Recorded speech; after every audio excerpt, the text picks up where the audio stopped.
Everyone, this is Amin Sultan from Brilliant academy.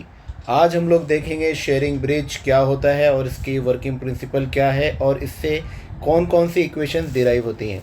Schering bridge एक bridge है जिसके ज़रिए हम अननोन कैपेसिटेंस को फाइंड आउट कर सकते हैं। जिस तरीके से व्हीट स्टोन ब्रिज के अंदर हमारे पास 4 आर्म्स होते हैं और 4 आर्म्स के ऊपर बैलेंस कंडीशन देखने के बाद हम लोग जो है अननोन रेजिस्टेंस को फाइंड आउट कर लेते हैं। इसी तरीके से शेयरिंग ब्रिज बनाया गया। इस शेयरिंग ब्रिज के ज़रिए हम अननोन कैपेसिटेंस को फाइंड आउट कर सकते हैं। यहाँ पर अननोन कैपेसिटेंस Cx और अननोन रेजिस्टेंस Rx के फॉर्म में अवेलेबल है। और ये जो है यहाँ पर R4 वाला जो आर्म होता है वहाँ पर कनेक्टेड है। तो हमें क्या करना है, इक्वेशन फाइंड आउट करना है काहे के लिए, ये अननोन कैपेसिटेंस की वैल्यू क्या होंगी और ये अननोन रेजिस्टेंस की वैल्यू क्या होंगी, उसको फाइंड आउट करने के लिए। चलिए स्टार्ट करते हैं। सबसे पहले हमारे पास जो रेजिस्टेंसेज है उनकी इक्वेशंस हमको लिखना पड़ेगा। एट बैलेंस कंडीशन के अंदर क्या होता है, ये जो आर्म आपको नज़र आ रहा है, ये वाला आर्म, इस आर्म के अंदर हमारे पास दो चीज़ें हैं, एक है R1 और एक है C1। ये R1 और C1 दोनों पैरेलल कनेक्शन में कनेक्टेड है। इसको अगर देखा जाए तो इसमें एक इम्पीडेंस है। इस इम्पीडेंस का नाम हम लोग अभी सपोज करिए कि उसकी वैल्यू हम रख देते हैं Z1। इसी तरीके से यहाँ पर आपको इसके जस्ट अपोजिट में एक दूसरा आर्म नज़र आ रहा है। ये वाले आर्म के अंदर दो चीज़ें हमको नज़र आ रही हैं, एक है Rx और दूसरा है Cx। सपोज करिए कि ये वाला जो आर्म है इसके अंदर जो वैल्यू है ये है Zx, तो इसको हम Zx इम्पीडेंस कंसीडर कर लेते हैं।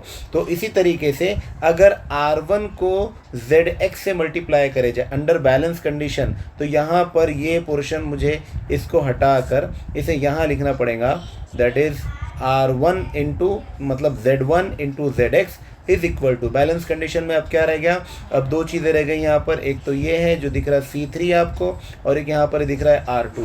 ये दोनों भी मल्टीप्लाई होंगे। तो बैलेंस कंडीशन का ये जो फार्मूला मैं लिख रहा हूँ यहाँ पर, इस बैलेंस कंडीशन का क्या फार्मूला है, ये दोनों अपोजिट आर्म्स हैं, यहाँ पर इसकी वैल्यू आ जाएंगी। एक तरफ आ जाएगा इसको R को भी मैं कंसीडर कर लेता हूँ Z2, और यहाँ पर ये जो C3 दिख रहा है इसको मैं कंसीडर कर लेता हूँ Z3, क्योंकि ये इम्पीडेंस है। इम्पीडेंस की वैल्यू बाद में हम पुट कर लेंगे। ये बैलेंस कंडीशन की इक्वेशन है। ये इक्वेशन आपको सबको याद कर लेना है जो लोग भी एग्ज़ाम देने वाले हैं। तो शेयरिंग ब्रिज के अंदर या कोई दूसरा ब्रिज हो उसमें ये बैलेंस कंडीशन की इक्वेशन है। ये इक्वेशन आप लोग याद रख लीजिए। उसके बाद सबसे पहले क्या करेंगे, हम इन सब की वैल्यूज़ फाइंड आउट करने की कोशिश करेंगे। तो व्हाट इज़ Z1 कितना होता है, तो Z1 आपको दिख रहा होगा। तो यहाँ पर दो चीज़ें हैं Z1 के पास। एक तो Z1 के लिए यहाँ पर ये C वाली वैल्यू है, दिस इज़ C1, और दूसरा हमको जो दिख रहा है दैट इज़ R1। तो ये R1 और C1 इसको पैरेलल कनेक्शन में हमको सॉल्व करना है। तो Z1 की वैल्यू क्या हो जाएंगी, देखते हैं उसको। तो यहाँ पर पैरेलल कनेक्शन अगर देखा जाएगा तो हमको मल्टीप्लाई करना पड़ेगा R1 मल्टीप्लाई विथ XC1। यहाँ पर x क्या काय के लिए आता है, रिएक्टेंस के लिए। तो क्योंकि एक कैपेसिटर है तो कैपेसिटिव रिएक्टेंस इसको बोलेंगे हम। तो ये कैपेसिटिव रिएक्टेंस को मल्टीप्लाई करेंगे R1 के साथ क्योंकि पैरेलल कनेक्शन में, और डिवाइड कर देंगे R1 प्लस XC1 से।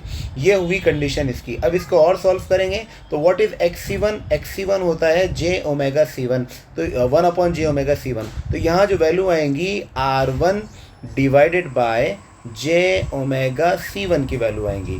फिर इसको मैं डिवाइड करूंगा तो यहाँ पर फिर से क्या मिल जाएगा मुझे, R1 प्लस 1/j⍵C1।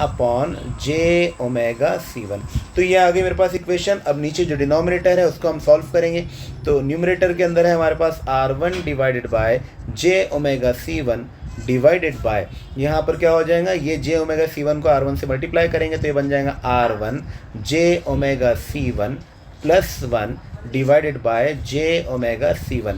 ये जो j⍵C1 और ये जो j⍵C1 है ये दोनों कैंसल आउट हो जाएंगे। तो हमें फाइनली क्या मिल जाएगा, Z1 की value is equal to R1 divided by R1 j⍵C1 plus 1।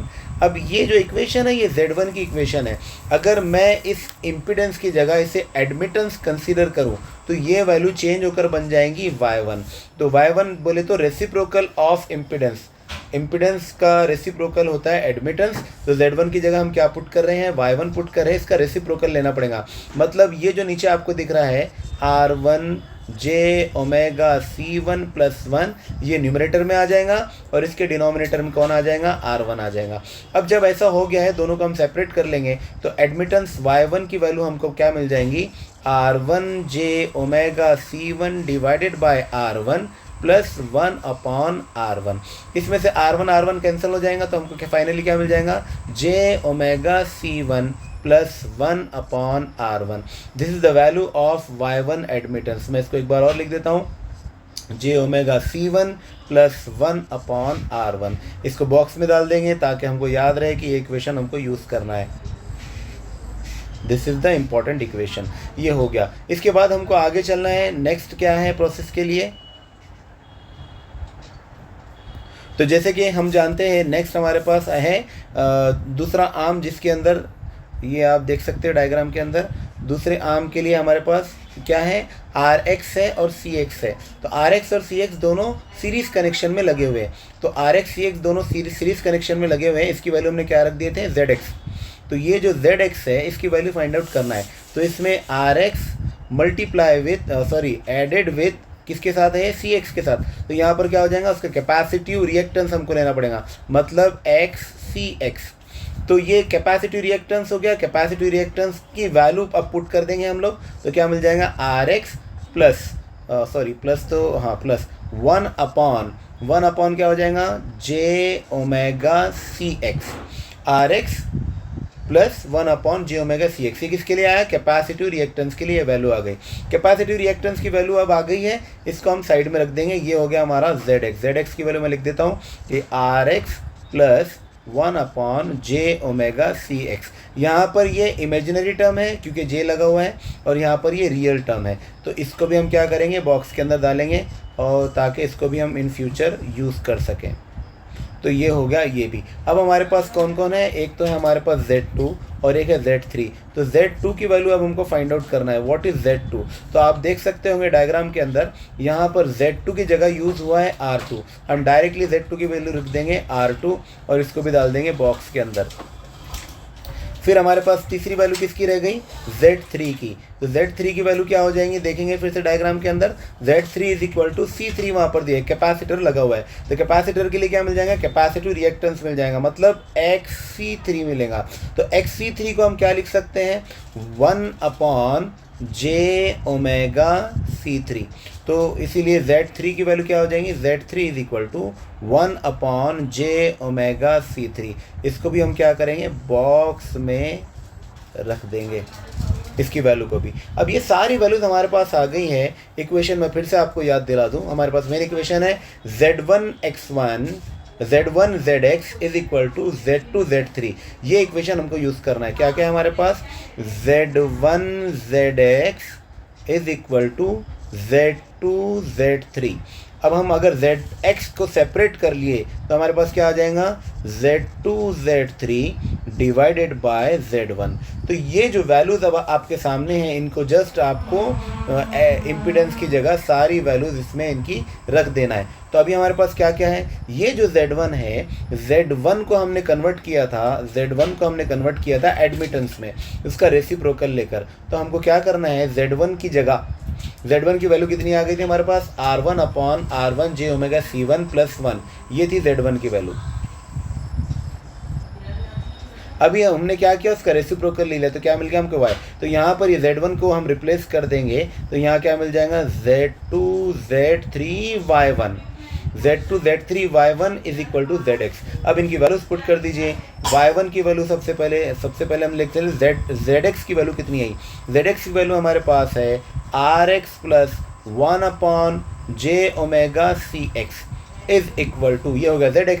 अब Z2 की वैल्यू हमको पुट करना, what is Z2, Z2 is equal to R2। यहाँ पर हम लिख देंगे R2। What is the value of Z3, Z3 की वैल्यू है हमारे पास 1 अपॉन जे ओमेगा C3, और साथ में एडमिटेंस की भी वैल्यू है हमारे पास। What is admittance, that is Y1। Y1 की वैल्यू कितनी है हमारे पास, ये वैल्यू है हमारे पास j omega C1 plus 1 upon R1। ये वैल्यू हमारे पास आ गई किसकी, Y1 की।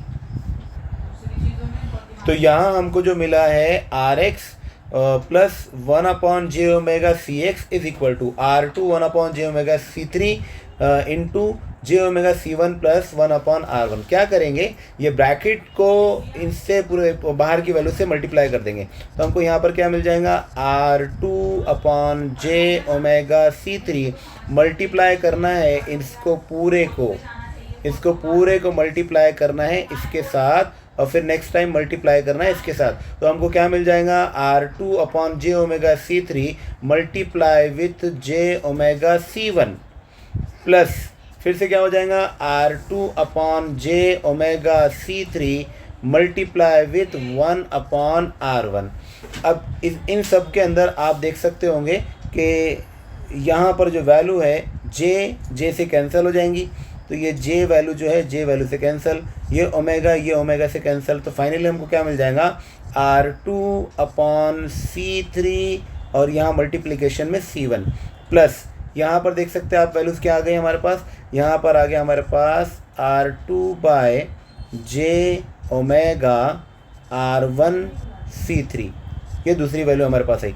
अब इसको कंपेयर करेंगे यहाँ पर, तो यहाँ रियल फंक्शन कौन है, RX है, प्लस इमेजिनरी टर्म कौन सा है, J⍵CX है। अब कंपेयर कर लीजिए, RX is equal to R2C1C3, ये रियल के लिए रियल टर्म को कंपेयर कर लिए। इसी तरीके से इमेजिनरी के लिए इमेजिनरी टर्म को कंसीडर कर लेंगे, ये वाली टर्म को ये वाली कंसीडर टर्म के साथ कंपेयर कर लेंगे, तो हमको दोबारा क्या मिल जाएगा, यहाँ मिलेगा 1/J⍵CX is equal to R2/J⍵R1C3। यहाँ पर ये J⍵ से कैंसिल हो जाएगा, तो 1/CX is equal to R2/R1C3।